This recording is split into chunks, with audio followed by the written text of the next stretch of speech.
Hey, this is Anney. And Samantha. And welcome to Stuff I'll Never Told You, a production of iHeartRadio.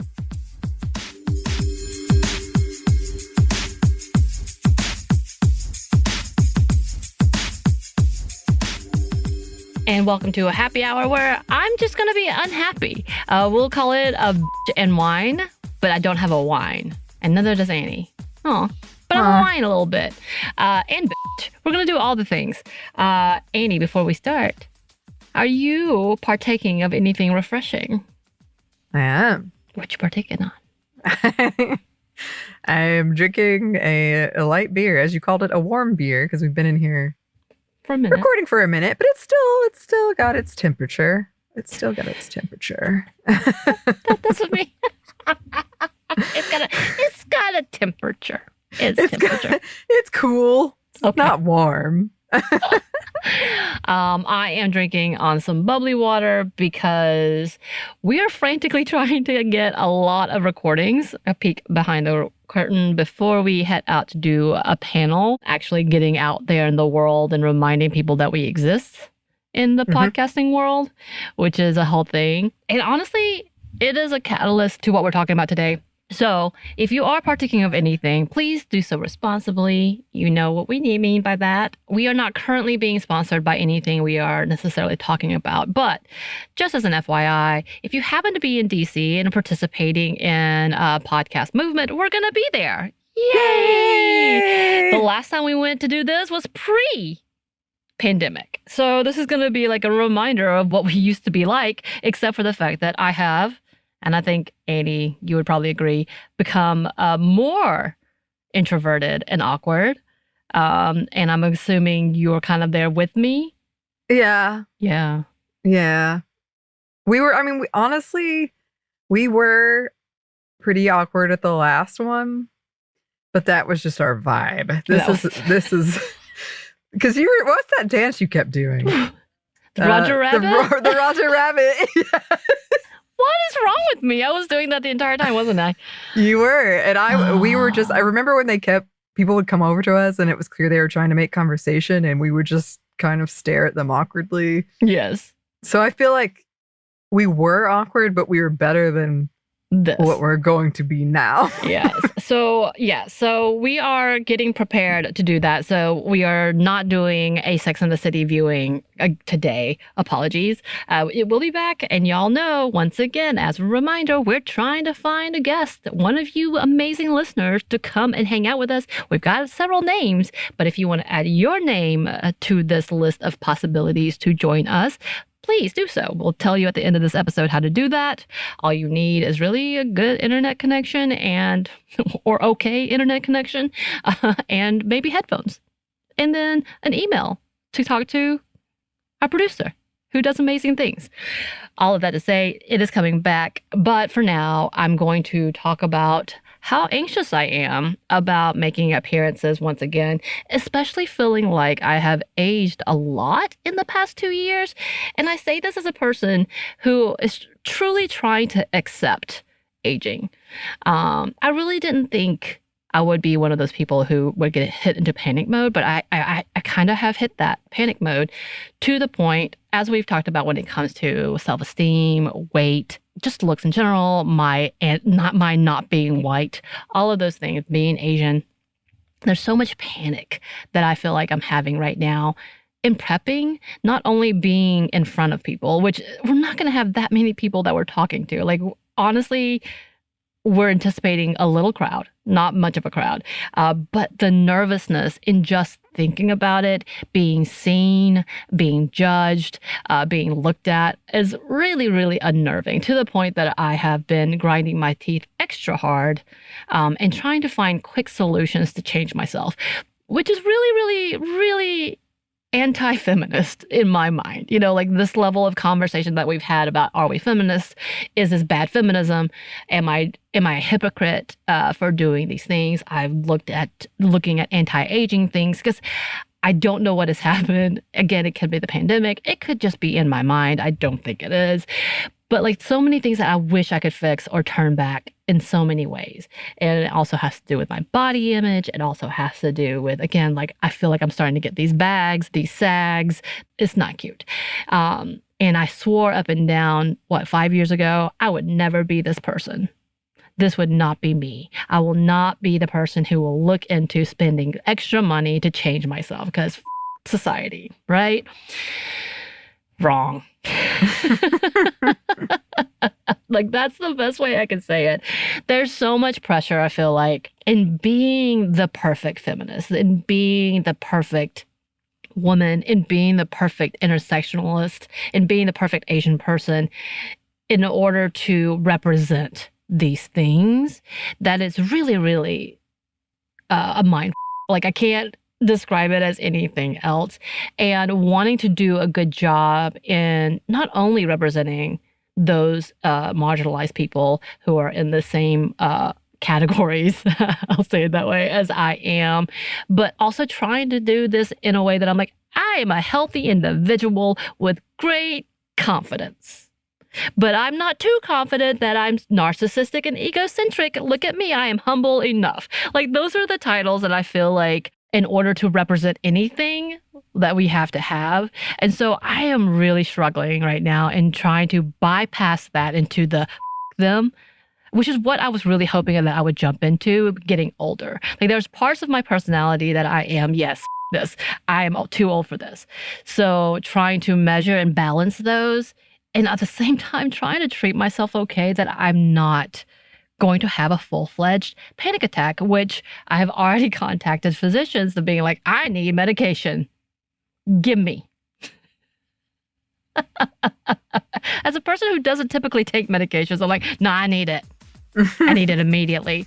Because I am in anxiety mode for some of these things.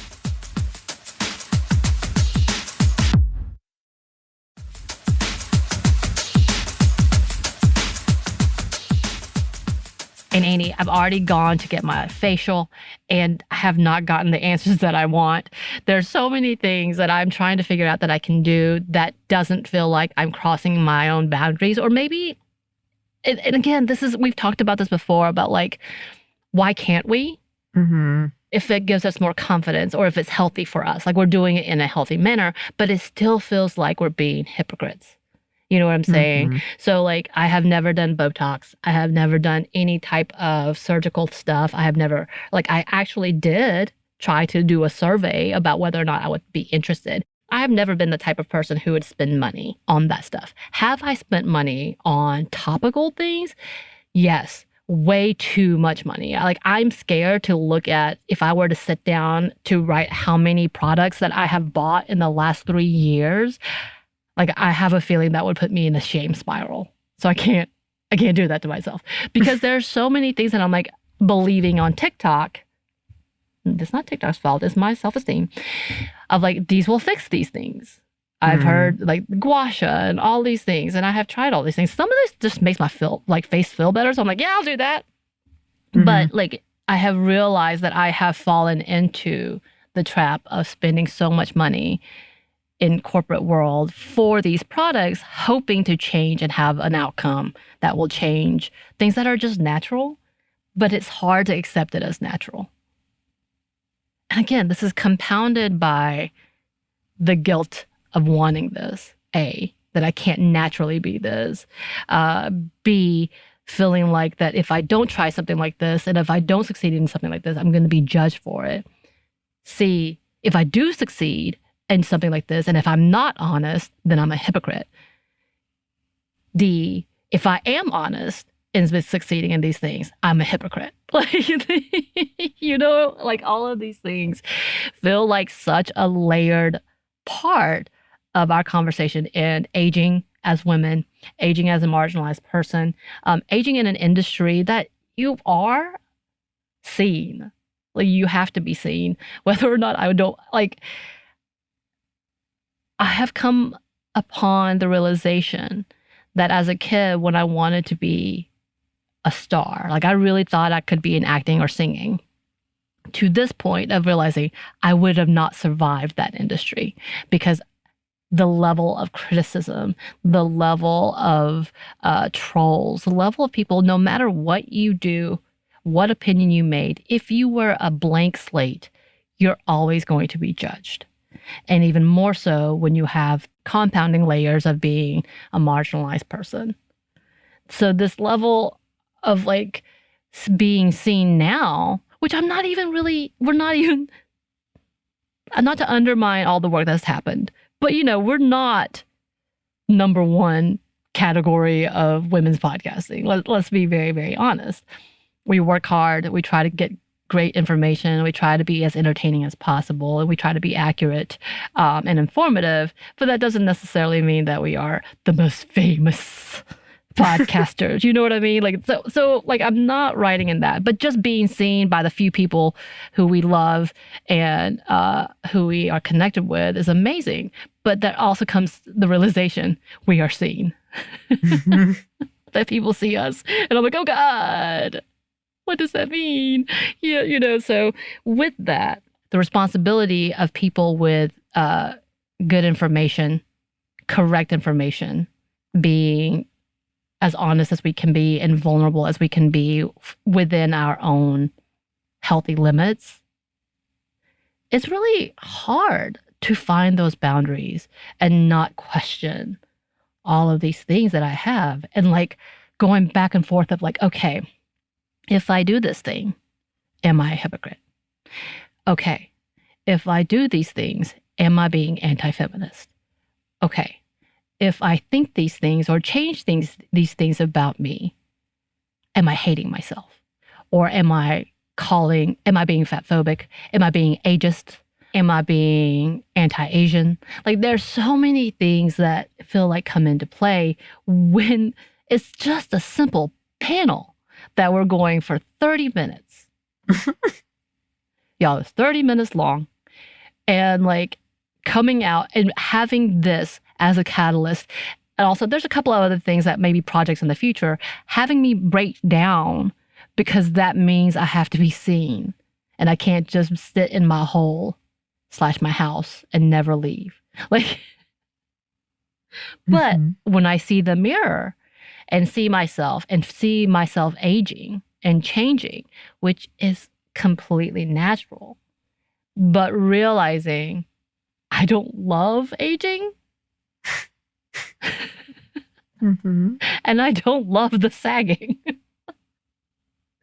And I laugh because I don't want to cry. But there's so many things that do I do something about it? Or maybe it is a psychological thing that I need to go back to therapy about because I need to undo these ideas about myself. That is that could be just the underlying thing.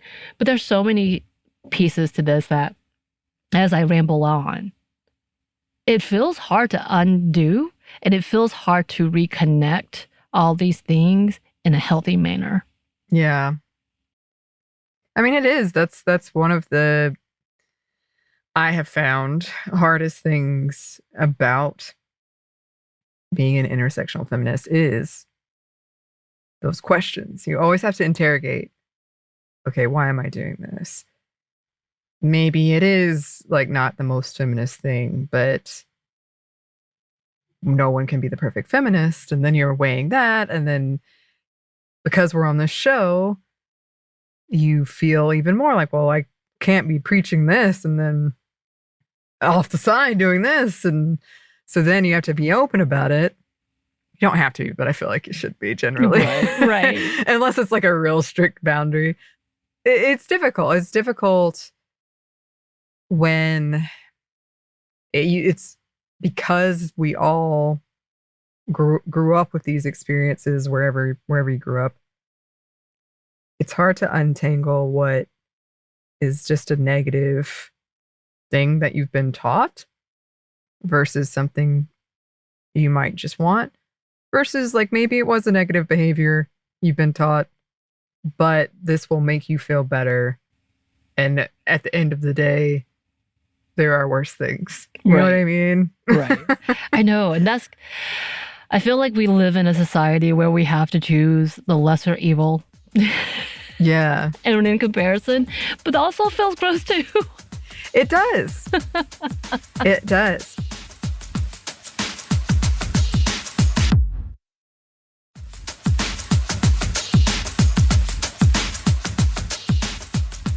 I've had instances moments where I've thought of doing something I very briefly thought about a long time ago, getting liposuction. Yeah.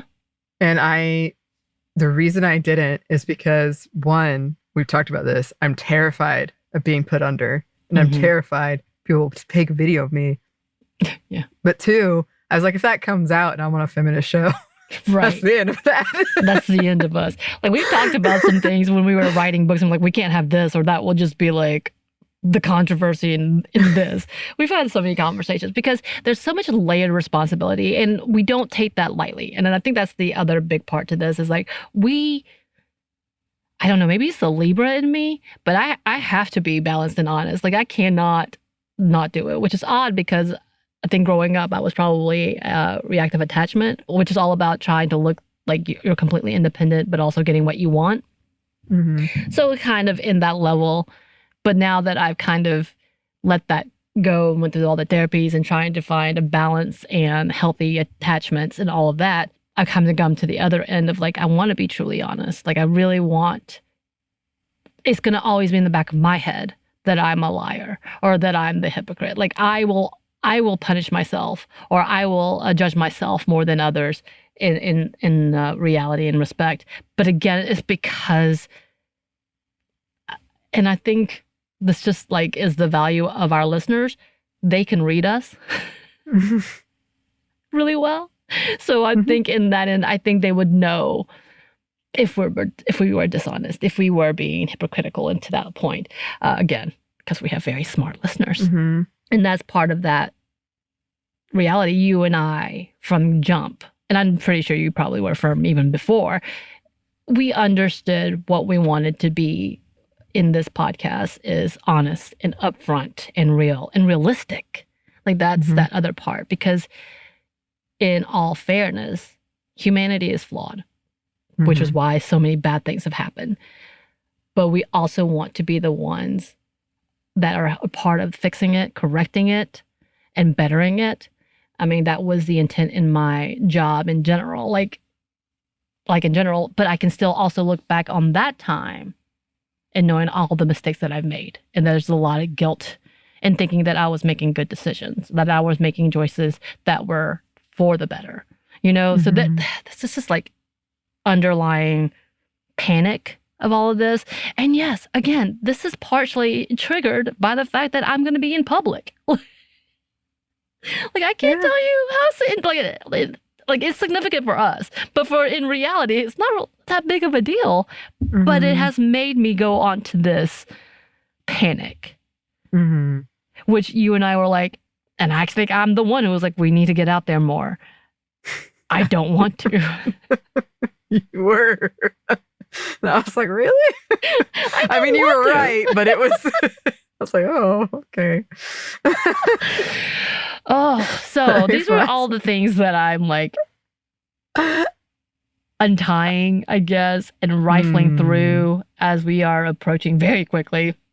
Again, y'all, so you'll be listening to this. If you listen to this on the day of the release, it is this following Monday that we will be going. So today we're recording it, being released on August 15th of 2024. That following Monday, we'll be in DC. If y'all are around, let us know. Holla at us. But trying to make ourselves known and hopefully give good advice for others who want to be in podcasting. You know, we love bringing people into the podcasting world. The more women, the better. The more marginalized people, the better. We need all of the voices to make this intersectional. And this medium is still going strong. And that's something important. So, for those of y'all who think that you got a handle on things that I am talking about, send me some advice. Because I'm struggling. Yes. So yeah, me too. Also, as always, I feel like we talked about this in our Are We Bad Feminists? We did it multiple times, but we've talked about it in several episodes. Anyway, it can look different ways. Whatever. It's the choice that matters, and the whether or not you're doing it. But I do think asking why you're doing something is important. So that's a good You're there, Samantha. You're asking the questions. Yeah. Which I think is very, very important. And like, why are you doing something? I think it's important. So yes, listeners, if you have any thoughts about this, if any of you are at Podcast Movement, reach out, come to our panel Tuesday, the 20th at 3-ish, 3:30-ish. It's called Better Banter. Our friend Eves is going to be there. It's her idea from Female First. So it'll be really good. It's about having a good conversation with your co-host. So yeah, come check that out if you happen to be there. And if you have any thoughts about this, please enter our Sex and the City contest if you're interested. We're hoping to do that soon. You can do that in many ways. You can email us at stephanieandmomstuff@iheartmedia.com. You can find us on Twitter at momstuffpodcast or on Instagram and TikTok at Stuff I Never Told You. We're also on YouTube. We have a TeePublic store and we have a book you can get wherever you get your books. Thanks as always to our super producer Christina, our executive producer Maya, and our contributor Joey. Thank you. And thanks to you for listening. Stuff I Never Told You is a production of iHeartRadio. For more podcasts from iHeartRadio, you can check out the iHeartRadio app, Apple Podcasts, or wherever you listen to your favorite shows.